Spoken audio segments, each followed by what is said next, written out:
All right.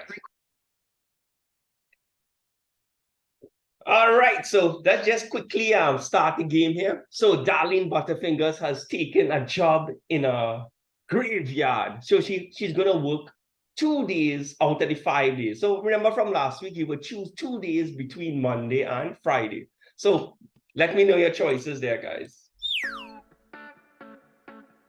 Let me know in the chat. What 2 days from Monday to Friday would you all like her to do? I remember the different days have what? You get different amount of money. You just need to keep track. One person said Monday and Friday. Another person said Monday and Tuesday.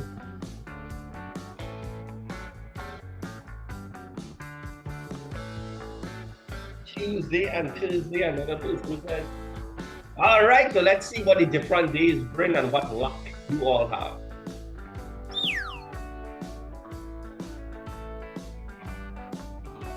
Monday, $0. There were grave robbers in the area. They probably got robbed.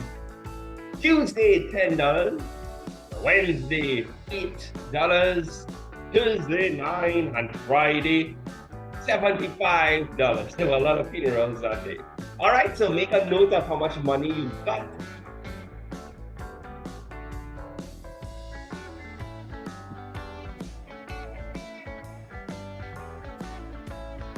All right, so let's move on to our first official slide with group comments. All right, so last week we had kind of ended class on different ways of dealing with sewage water. So that's water that basically comes from your toilets, right? The sewage water is way dirtier than regular dirty water found in what? Rivers and swamps and whatnot, right? This is sewage. Now, you need special ways of dealing with water, well, sewage water itself, because it has a lot of bacteria. And if that water gets out into the environment, like, and merges with water in the rivers and streams, that's going to be a catastrophe, right? People will just be getting sick all over the place. So last week I actually showed you two ways of how sewage water is treated before it's released back into the environment with everyone else. But today we're going to be looking at a newer one, right? One called a biological filter. So let me just explain how it works. It's a real simple concept. First of all, certain bacteria are really good at attacking sewage and breaking it down, right? So, and bacteria is known for that. Bacteria is known for many things, like for attacking even food and breaking down the food into smaller, non-toxic pieces. And the same thing for sewage, right? Some sewage just like to attack sewage and break it down into safe substances. So here's a real simple concept. What they do, I have the diagram here, and I have how it looks in actually real life. Well, what they do, they usually take like a circular, well, they build like a little circular container or entrapment, right? Compartment, sorry, and they fill it with like stones and pebbles and whatnot. Now, here's the thing. On the stones and pebbles, they throw the bacteria on it. So the bacteria now actually starts to grow on these gravel or pebbles or whatnot, right? So you see all these crushed up pieces of gravel and whatnot. It's basically coated with that special bacteria. So what they do now, they take the sewage water and they sprinkle it on top of all the gravel and rubble, okay? Now, obviously what? That sewage water is going to trickle downwards through all the pebbles. But guess what? The bacteria that's on the pebbles is going to attack the sewage that's flowing through it. And the bacteria is going to break down all the harmful substances in it. And then by the time it reaches the bottom here, the liquid, the water, is basically, it's not 100% clean, but at least most of the sewage has been broken down. And of course, that water goes to an outlet and then it's released back into the environment. Okay? It's a very, very, very simple concept. You call this a biological filter, and it's one of the cheaper options out there. I want everyone to read through this slide. Let me know when you are finished. And of course, if you have any questions, right, you just let me know.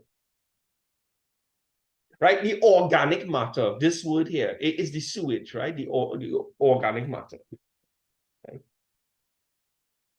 Right, stuff that gets flushed down your toilet is considered to be organic matter. There are many different types of organic matter. That's just one example of what organic matter is. All right, let's move on. So you all saw this diagram from last week. The last method, the one that we just saw, is called the biological filter, and that's one way to deal with waste, with sewage water. As I mentioned last week, don't get scared about this diagram. The main part about this is when the sewage comes in, you break it down, you grind it down and whatnot into smaller pieces, right? And the main thing is you send it to this tank over here. And inside this tank, you have a lot of bacteria, and you supply this tank with a lot of oxygen. Because remember last week I had asked you, what's the purpose of supplying this tank with oxygen? The reason is the bacteria that's living inside this tank, well, bacteria is something living. So it needs what? Oxygen to live. So it can perform what? Respiration. And of course, when the sewage water finally goes into this tank, all the bacteria that's living in that tank will attack the sewage and break it down into smaller, hopefully non-toxic pieces. And then when all of that happens here, you send it into this final stage where you add disinfectant to the water. Because remember, when the bacteria attacks that sewage water, I mean, it's not going to do a perfect job. It's going to break down most of the sewage, but not all. So then you have to like do a final stage now. Afterwards, you add some disinfectant to kill any remaining harmful substances within that sewage water. All right. So read through everything on the screen, right? And let me know when you are. We have a little break here. So remember, the dog is basically betraying Butterfinger, right? The dog is just using her to, you know, get some money and whatnot, right? So while Butters is asleep, the dog goes into the dark alley to meet his friends who are conspiring against her.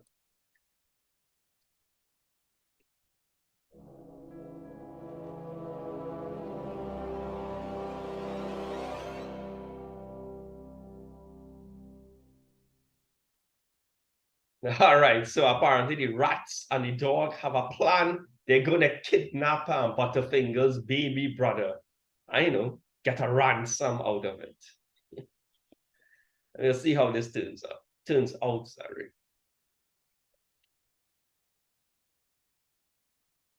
So this is a little kidnapping spree here.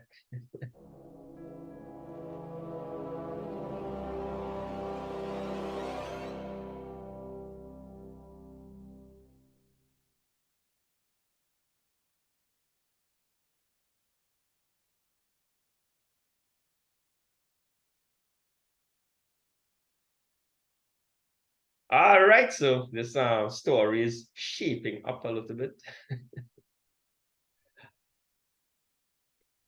All right. So the examiner might ask you to compare both activated sludge and the biological filter.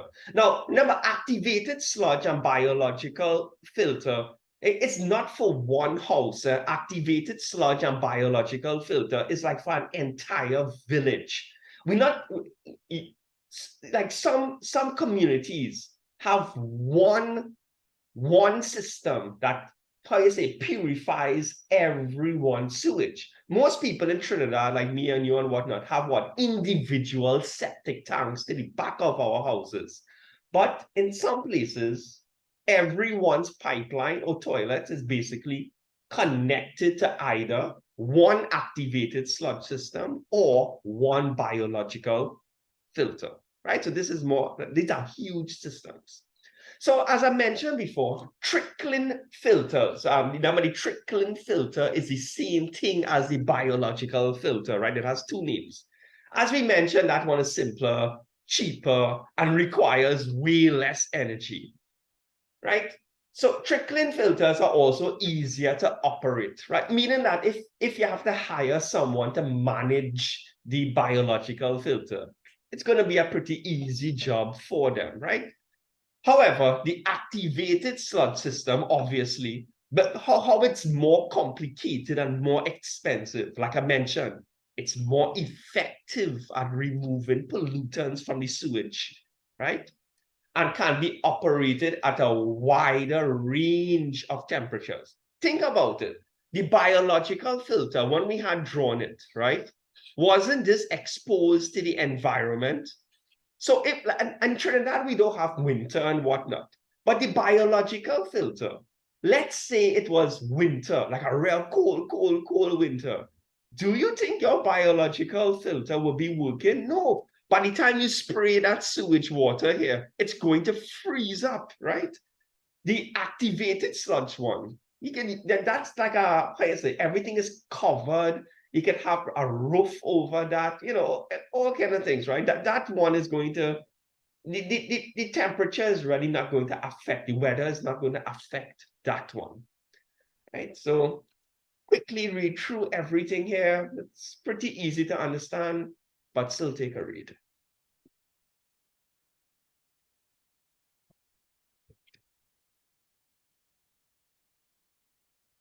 All right. So like I said, right, not everyone has, oh, sorry. Do you know that not everyone has the same type of toilet? When you, in Trinidad, this here is the most popular type of what? Toilet. But how much of you all are aware? This is not the only type of toilet. Meaning that when you flush, right? When you flush, whatever you flush goes into a septic tank, or in some cases, when you flush, it goes to what? An activated sludge system, or it goes to a biological filter. But believe it or not, right? You might not believe this. This is not the most popular type of toilet system in the world. If you go to the other side of the eastern side of the earth, right? Not the western, obviously the east. These are the types of toilets that you're going to be seeing, right? You call this a latrine, right? So, not too sure if you're, something is wrong with my screen on this side, right? You all seen a different color here. Like, I know you all can see the dark gray, but you all seen a lightish brown here. I can't see it properly on my screen, right? You call this a pit latrine, right? I can't see it properly on my screen. I think the brightness is too much on my side. So believe it or not, this here is probably the most popular type of toilet system on the planet. And the reason for it, it's a lot cheaper and easier to install than a regular toilet that you normally have in your house. In the exam, they won't ask you to draw the entire diagram, obviously, but they could draw the diagram for you and just and put little arrows like this and ask you, hey, what does what piece of the pit latrine is that, or what is it function? So let us quickly go through this, right? This part is the part above ground. So what they usually do, they usually cast a piece of concrete, they call that what? A slab. And there's a deep hole, right? Now the hole has to be at least 3 meters deeper. And of course, your waste goes inside here. And yet now you have to make sure that the bottom of the pit latrine here, it's a porous ground. Well, let me explain what that means, right? It means that liquid has to be able to seep out of it. Porous means it has holes in it. Because when the waste falls inside here, you want the liquid part to drain away underneath ground. So it can, slowly drain away from there. So another way, instead of saying porous, you could say permeable, right? So, but when it comes to ground and dirt and whatnot, the better word is porous. Some of the other things here, it's pretty common sense. The part where you sit, it must have a lid. So when you finish using it, you close back the lid because you don't want pests and flies flying into there when it's not in use. Also, you have a little galvanized roof. You're going to have a mesh vent. You all know what mesh is, right? The mesh keeps the bugs out, but allows air to flow in and out. You have to keep it ventilated, right? Otherwise, a lot of bad things going to happen there. First of all, the smell is going to build up. Two, if you don't have proper ventilation, heat is going to build up inside there. Believe me, sewage and heat is a bad combination. That's just going to make things very toxic inside there. Also, since inside this piece here is going to be very smelly, you need for the air and the smells to flow out. But you have to make sure and put a wire mesh at the top of this pipe, because if you don't put a wire mesh, the pests and flies could fly in also. Make sure you have some cement line in here so the whole thing doesn't cave in. You don't want to be sitting there and the whole thing caves in and then you fall inside there. Okay. Take a look at the diagram. If there's anything you don't understand in the diagram, let me know. But like I said, this diagram is supposed to be simple because it is a simple system to build. Right? So let me know. Okay?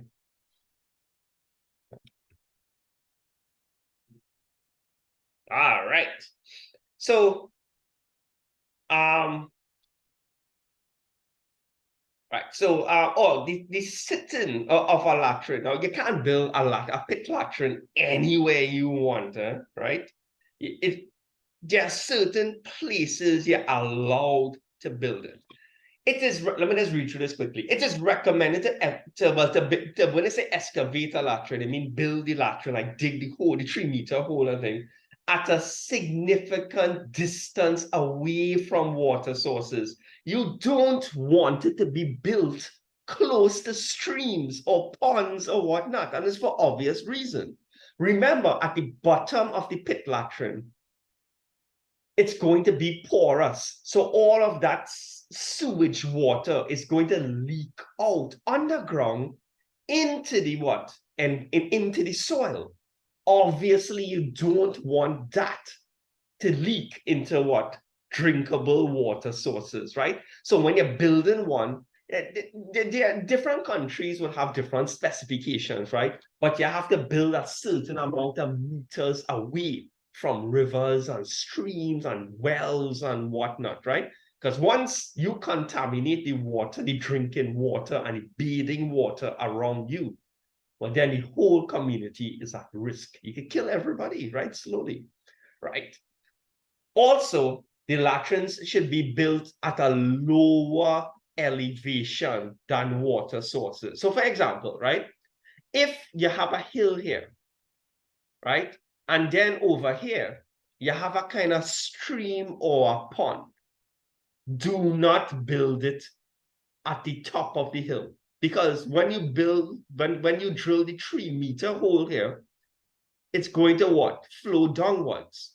What you have to do, you have to make sure this is actually lower. So if this is your, continuing over here, if the land drops, you could probably build it somewhere here.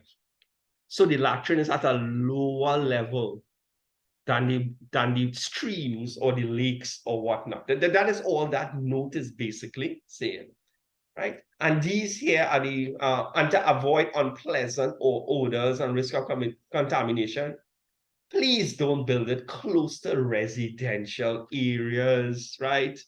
Your neighbors will start to complain when the wind blows and takes the scent across.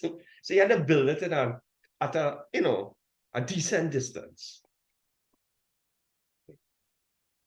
All right, so let's take a 20 seconds, read through my note. I think most of this would have been common sense, except for the middle one, the one where you should build it at a lower elevation than any nearby water sources. This one would have blew right over my head.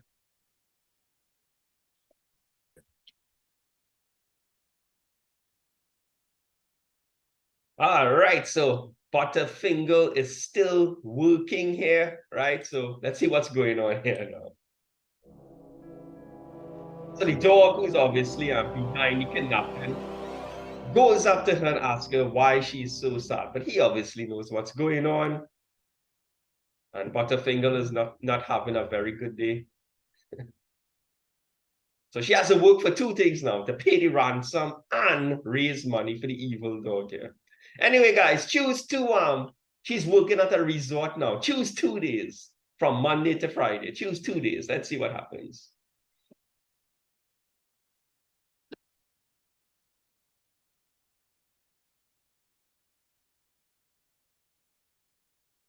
One person said Monday and Friday. Carissa, Wednesday. We need to choose 2 days. Zaria, Tuesday and Wednesday. Carissa, Wednesday and Friday. Nika, Wednesday and Thursday. All right, let's see what the days bring for us.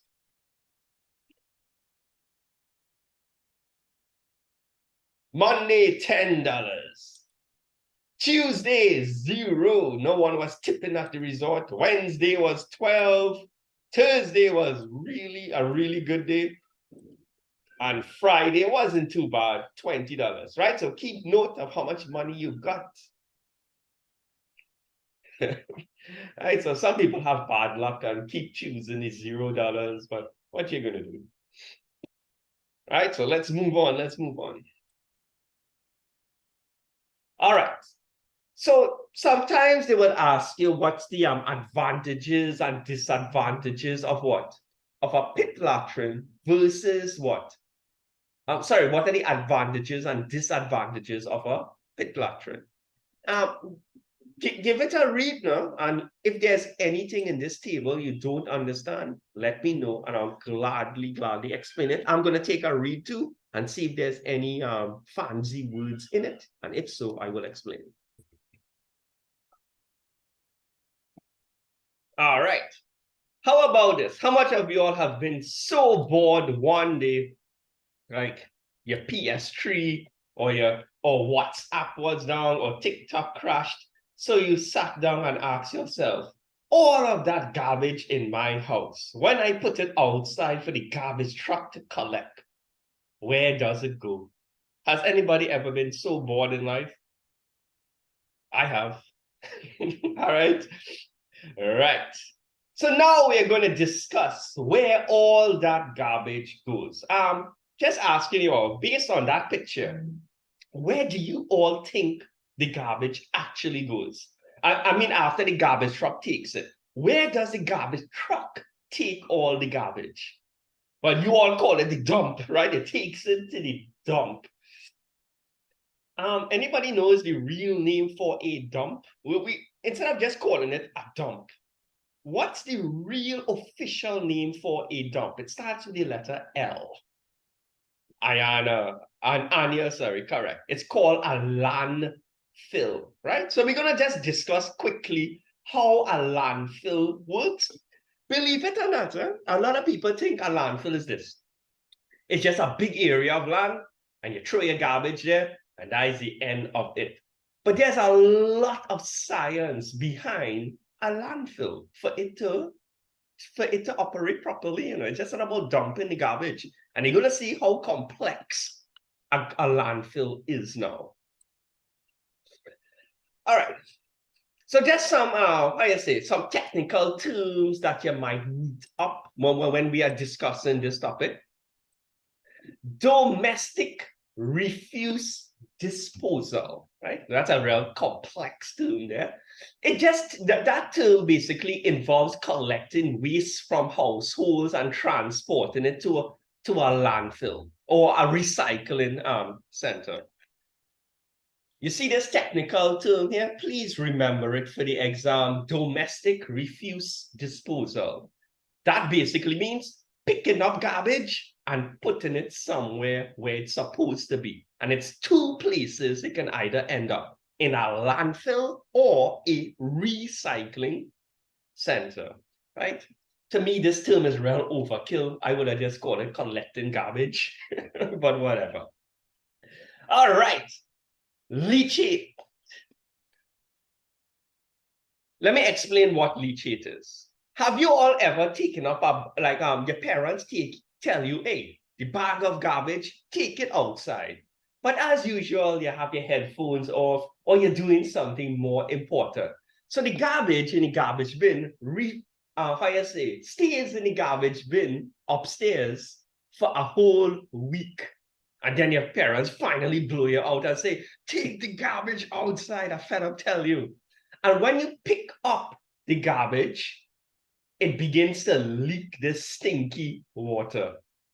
Like obviously sometimes the garbage has what holes in it, but it begins to leak this high smelling, gross liquid. How much of you have ever experienced this? Right. Now, if you had taken out the garbage in time, you wouldn't have run into that problem. But you see that stinky liquid that builds up at the bottom of the garbage bag is called leachate. And anywhere you have garbage in one place, the liquid part of the garbage will eventually sink to the bottom of the container, whether it be a plastic container, whether it be in a landfill or a garbage bag. Not all garbage is solids. There are plenty liquid parts to what? Garbage. Because we all know what goes into that garbage bag. It's not just paper and like brown paper and plastic. You just throw all your old vegetables in it. Vegetables have liquids in it. And everything is going to sink to the bottom eventually. Okay? Great. So changing the slide, I just wanted to explain these two terms, right? Let's move on. Here's your landfill. Let me explain what's going on in this landfill. So for a landfill, well, obviously you're going to dig a hole into the ground. So this, you all can see the dirt and whatnot, right? Now, when you dig the hole, you're going to have to put a layer of clay. That's this kind of light brown layer here. So, you get your engineers or your workers, to get a crew to put down a layer of clay. Then after, on top of that clay, you have to put a plastic lining. Now, let me explain why we have clay and plastic. Clay and plastic do not allow, well, they do a very good job at preventing liquids from flowing through it. Because when you stack up all of this garbage here, the leachate or the liquid part of that garbage which is very, very disgusting, right? It's going to try to leak out into the soil. That is why you put the plastic and clay. So it serves as a barrier to prevent that leachate from spreading out or flowing out into the soil below. Now, let me explain why that is important. In a lot of places, it has something called groundwater, water that flows underground. Now, all of that water that is flowing underground would eventually go into our rivers and streams. You do not want the leachate to flow into that underground water or make contact with that underground water for obvious reasons, because it also would get washed into the rivers or streams. So what will happen? They usually put a big pipe also at the bottom of the landfill, and it have a little pump.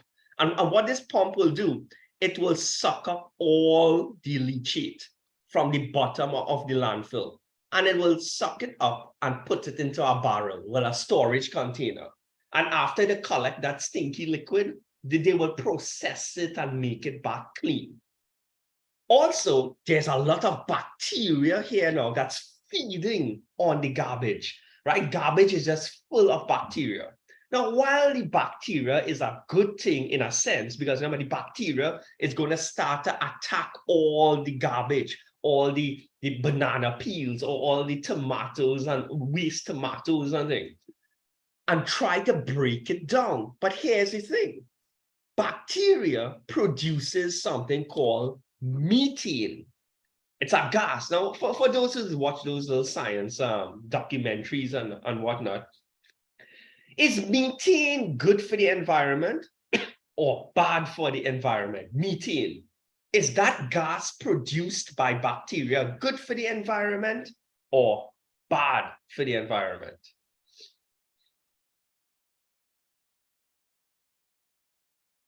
It's bad for the environment, right? It actually contributes to global warming.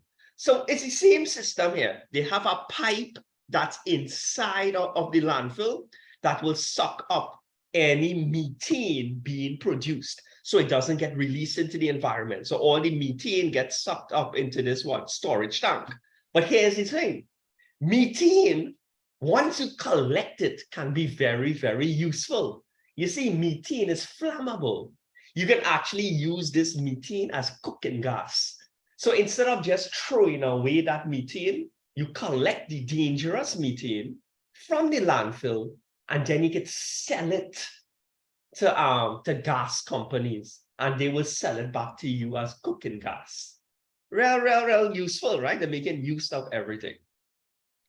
And of course, when the landfill, like when a portion of the landfill is filled, they cover it with dirt and they compact it.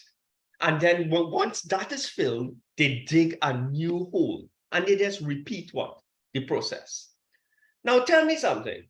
Do you think that the plastic lining and the layer of clay will always work? Do you think it will be 100% effective at preventing leachate or dangerous substances from leaking through? Well, what are your thoughts on that? No, right? Nothing is perfect. Eventually, cracks will develop, and that leachate is going to flow out. So how do we know if it has been compromised? How do we know if it has cracks in it? Here's a real simple process. They put 2 deep pipes into the ground. The geologists will figure out which direction the underground water is flowing. So what they will do, in my diagram, it's flowing from A to B, from left to right. What they will do, they will take a sample of water from this side, right? So they will suck up some water from this side of the landfill. Let's say it comes up clean, like there's no contaminants in it.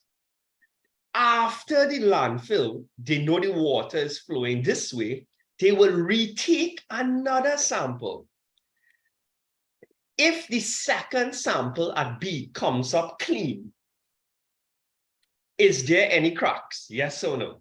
If both samples come up clean, are there any cracks in the layer? No, right? However, if the second sample comes up contaminated, well, then there's only one reason at point B it could be contaminated. It means that the clay and the plastic has cracks in it, and the contamination, the leachate, seeps out. So do you see these 2 pipes? They are very, very important. They have to constantly be taking samples on both sides to make sure the landfill has not been compromised, right? So there's a lot of work involved in making a landfill. It's just not about digging a hole and throwing the waste in it and covering it, right? Just take a look at everything on the screen. I think everything is pretty much, how you say, explained. But if there's anything you don't understand, let me know and I'll try my best as usual.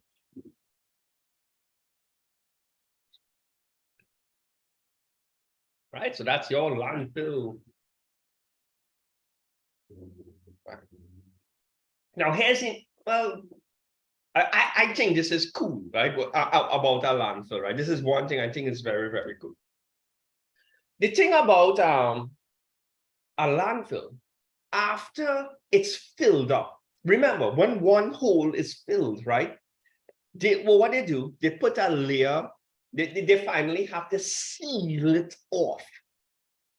So what they will do, after they put the dirt and whatnot, they will put a plastic liner on top, right? And here's the cool thing. On top of that, they will grow vegetation on it. So here's the cool thing about that. That land now becomes usable. You found two uses for it. First of all, the land below serves as a landfill. And instead of just abandoning it, right? Instead of just abandoning it, they seal it off and grow vegetation on it. So now here what? And they could use that land to do something now, and they could sell that land and whatnot. And we gotta be careful, huh? Well, whatever you plant on top of the landfill, you have to plant things that have small roots. You don't want to plant big coconut trees and zabuka trees, because what will happen if the roots are too large? The roots will go down into what? Into the garbage, right? So you don't want roots penetrating and breaking up the plastic liner and thing. So they usually just put what? Grass on top of it. The thing about it, the average person will not buy that land. Like, would you buy that land and build your house on top of a landfill? Most likely not, because you mightn't be able to sleep easy. It might just be in the back of your head. Like, so what they usually do, they usually build parks over it. Or the government might build a whole set of buildings over it. Like, you mightn't build your house over it, but the government might build a whole set of what? Buildings over it, and the government will sell that to the public. In a case like that, you might buy it, because you might, the cost is going to be what? Low, because it's landfill land. And of course, if people know that, they're not going to want to what? Pay full price and whatnot. So the government might sell it off cheap, and you might take the bait and buy it. Or even the government, like a developer. And believe it or not, a lot of golf courses are built over landfills. Okay, right? To me, this is very cool, because anytime something I see something where people are reusing something instead of discarding it, like recycling of any kind, I always get excited about it. Right. All right, so give everything a read there. It's pretty easy, and we will move on. Right, well, it's a good thing we ain't doing no writing today, because some of your hands would have fallen off. All right, everything that I just discussed, right? You think you all could give this slide a reel and match it up to exactly what I said, right? Give it a read, and if there's anything you don't understand, let me know, right? But it's very important that you read and match it up to everything that I just said.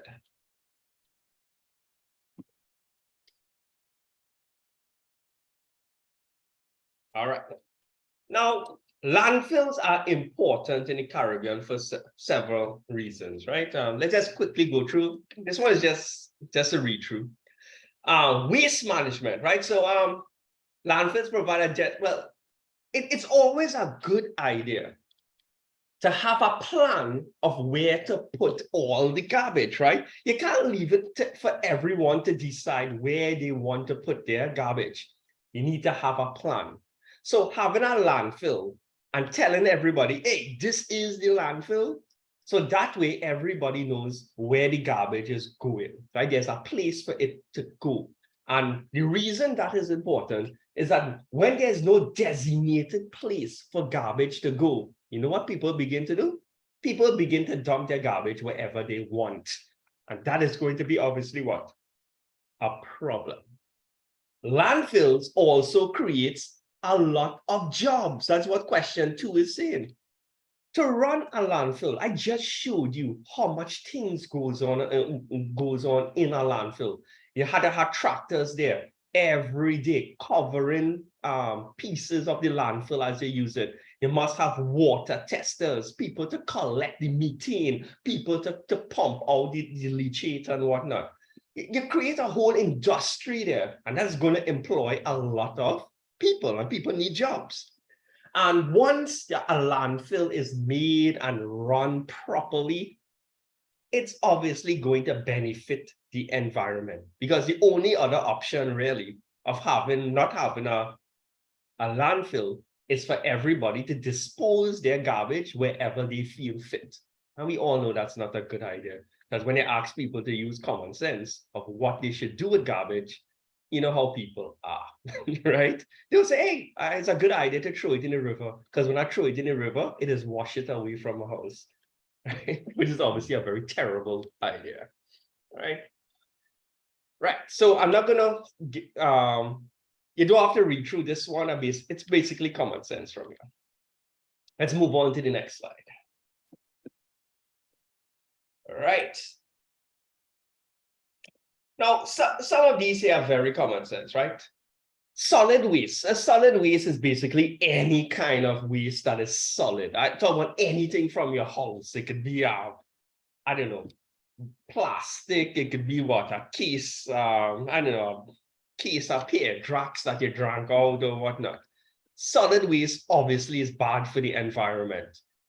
And if the examiner were to ask you, what effect does solid waste have on the environment? And without reading these 6 points, and you could have come up with at least 2 on your own, be honest. We all know solid waste causes land pollution, water pollution, right?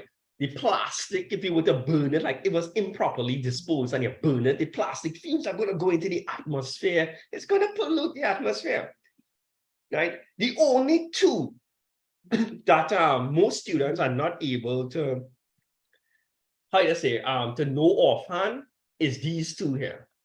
How much of you have ever thought about this? That, you know, solid waste, things like plastic bottles. I know why that's the only one mostly coming up in my head.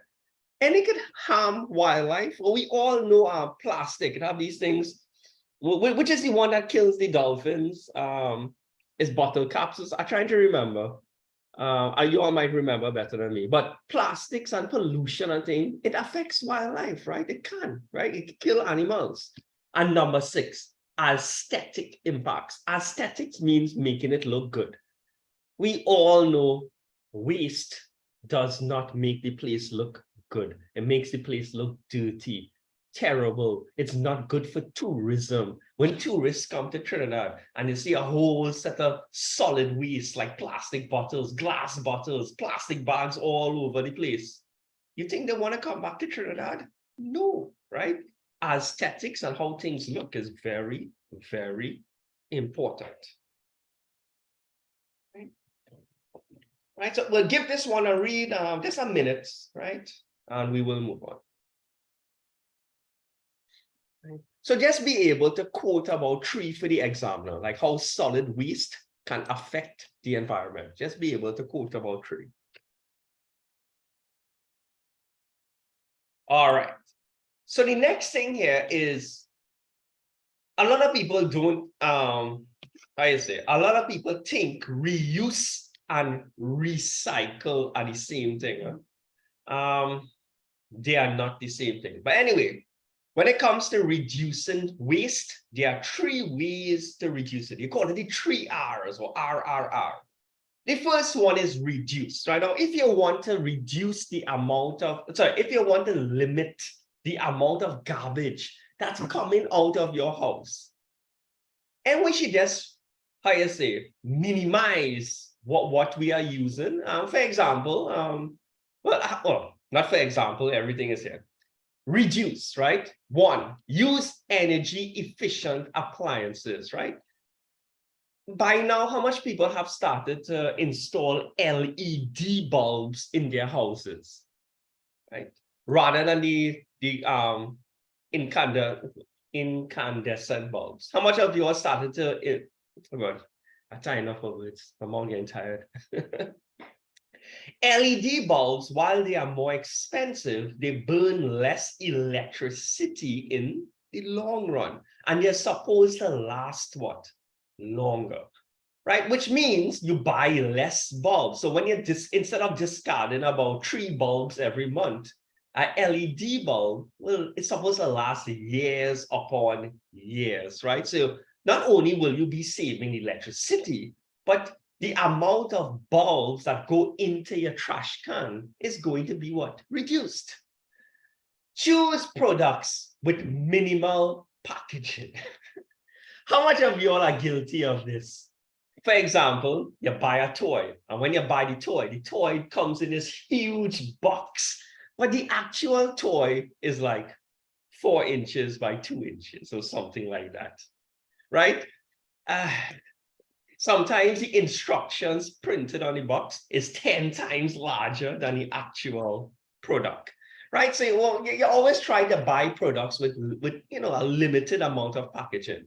And how much of you all actually do this? When you print out things on paper, you just use 2 sides. I've seen people print things on one side of the paper, like they're printing out a whole book, like they're printing out past papers to study. And I swear to you, they will only use one side of the paper. So instead of the document being 100 pages, it will end up being 200 pages. This one here does make me weak when I see people do that. Right? So, all right. Now, the difference between reuse and recycle. Reuse is when you just take a product and just give it another purpose. For example, a water bottle, or when you buy from Blue Waters or whatnot, and after you drink out that water, instead of throwing away the bottle, and you could take that same water bottle and fill it back with water and put it in your fridge. That's reuse.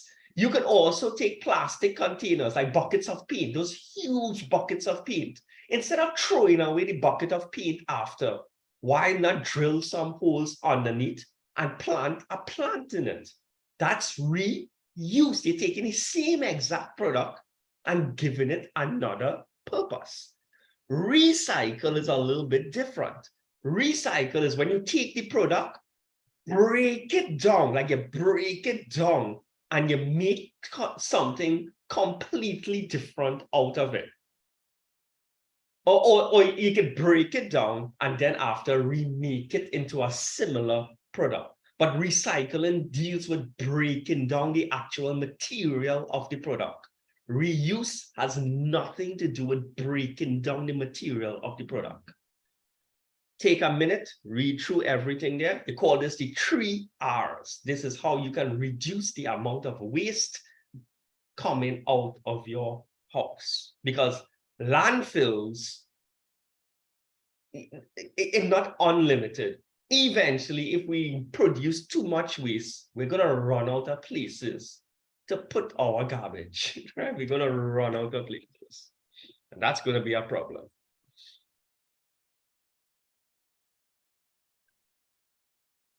Let's go. Oh Lord, I think I forgot to put in the end to the story with Butterfingers. Oh no, into the slides today. Oh Lord, I'm gonna leave you all on a cliffhanger till next time. All right, now we live in an age where we heard the terms biodegradable and non-biodegradable. Biodegradable products are things bacteria can attack and break it down into smaller components.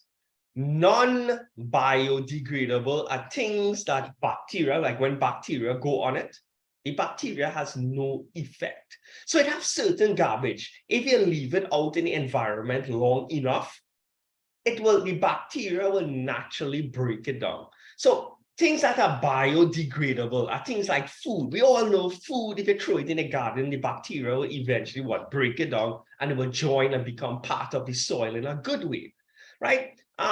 paper products, well, paper, as you all know, comes from trees, right? We just make paper from trees. So if you leave paper, any type of paper out in the environment long enough, the bacteria will break it down eventually, and it will return to the soil, right? So things like natural fibers, like cotton, wool, and these things could be broken down. There are some types of plastics, not all plastics, only special types of plastics called biodegradable plastics. It's becoming more and more popular now, right? And a lot of governments are pushing the industry to only what? Make biodegradable plastics now. These types of plastics, when you discard them, like after about 6 months to a year, the bacteria in the environment could break it down, right? But then there are some things that are non-biodegradable, and these are the bad stuff, right? You got to be real careful not to discard these things in the environment, because when you discard non-biodegradable stuff, the bacteria has no effect. You come back 500 years later, it's still there on the ground, polluting the environment. And here's a list of different things that are not biodegradable. All right.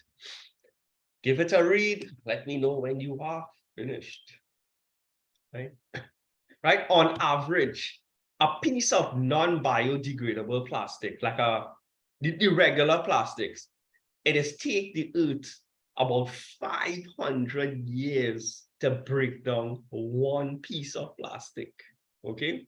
Like a water bottle, right? 500 years. Right? So, guys.